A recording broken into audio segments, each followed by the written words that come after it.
Assalamualaikum warahmatullahi wabarakatuh. Kita lanjutkan kembali kisah Rasulullah teladan utama Madinah yang bercahaya. Setelah sebelumnya kita berkisah tentang perang yang terjadi pertama kali, maka kita masuki yang berikutnya adalah tanah syuhada.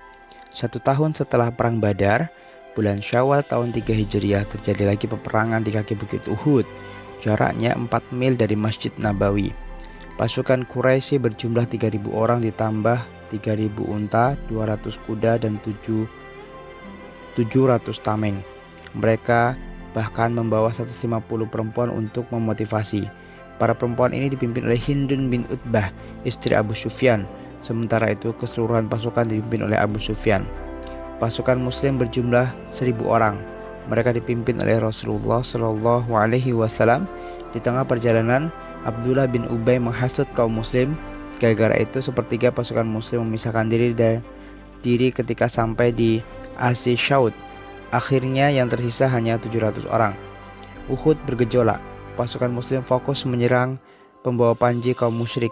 Akhirnya mereka yang jumlahnya 11 orang tewas. Pasukan Islam semakin gencar menyerang. Pasukan Quraisy mulai lari terjerai-berai. Melihat pasukan Quraisy mundur, pasukan Muslim tergoda untuk ghanimah, harta rampasan perang yang berlimpah. Pasukan pemanah pun tidak menaati perintah Rasulullah Shallallahu Alaihi Wasallam untuk tetap berada di atas bukit. Seseorang berkata, "Temui orang-orang dan Rasulullah Shallallahu Alaihi Wasallam di bawah sana agar kita tidak terlambat mengambil bagian rampasan perang." Pasukan pemanah itu dipimpin oleh Abdullah bin Jubair. Dia berusaha mencegah, "Jangan tinggalkan tempat ini sampai Rasulullah Shallallahu Alaihi Wasallam mengizinkannya." Peringatan itu tidak diabaikan. Peringatan itu diabaikan oleh pasukan pemanah. Pasukan pemanah segera turun dari bukit. Mereka sibuk berebut ghanimah. Situasi ini dilihat oleh Khalid bin Walid. Dia adalah pemimpin pasukan berkuda dari kaum Quraisy. Saat itu dia belum masuk Islam. Dia mendapatkan kesempatan menyerang pasukan pemanah. Setelah itu Khalid memerintahkan pasukannya untuk memutari bukit Uhud. Mereka menyerang pasukan pemanah dari belakang. Taktik ini berhasil. Pasukan Muslim terdesak. Hamzah yang segera membawa sekelompok sahabatnya untuk melakukan perlawanan hebat. Hamzah berduel dengan Shiba bin Abdul Uzza. Dia berhasil memukul Shiba dengan tangannya.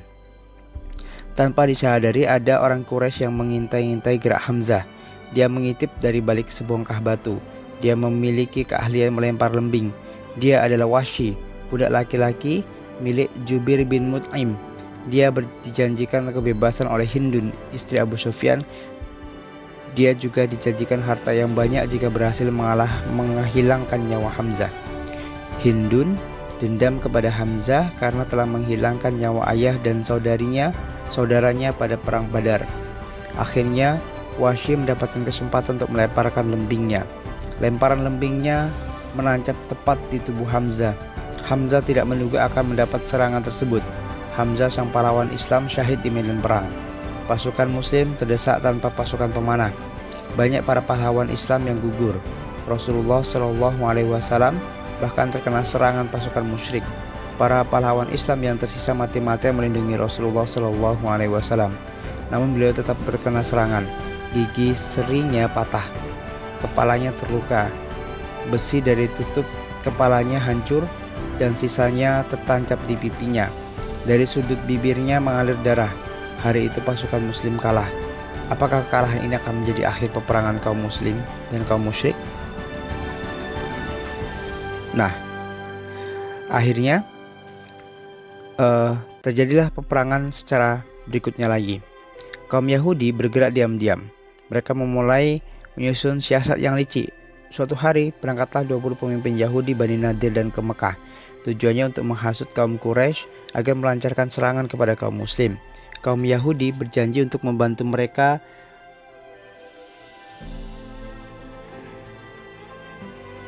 Mereka juga pergi ke perkampungan Bani Qatafan dan kabilah Arab lainnya.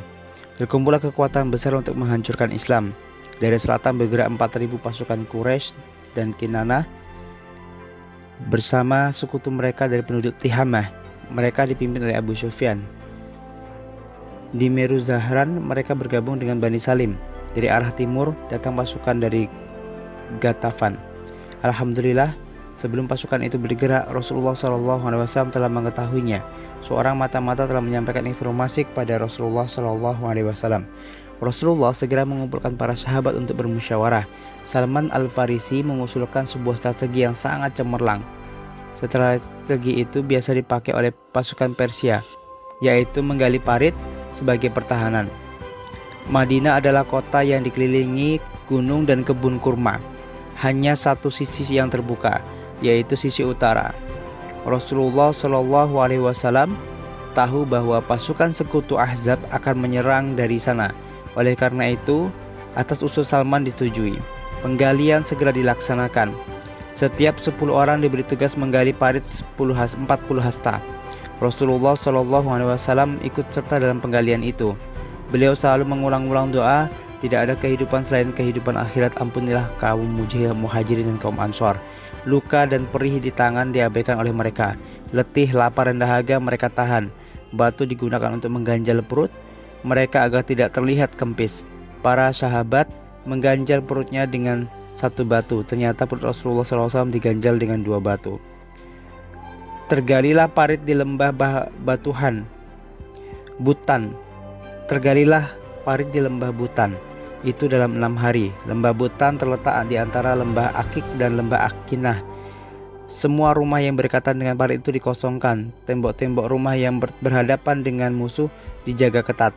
Perempuan dan anak-anak dikumpulkan di sebuah rumah di perbukitan.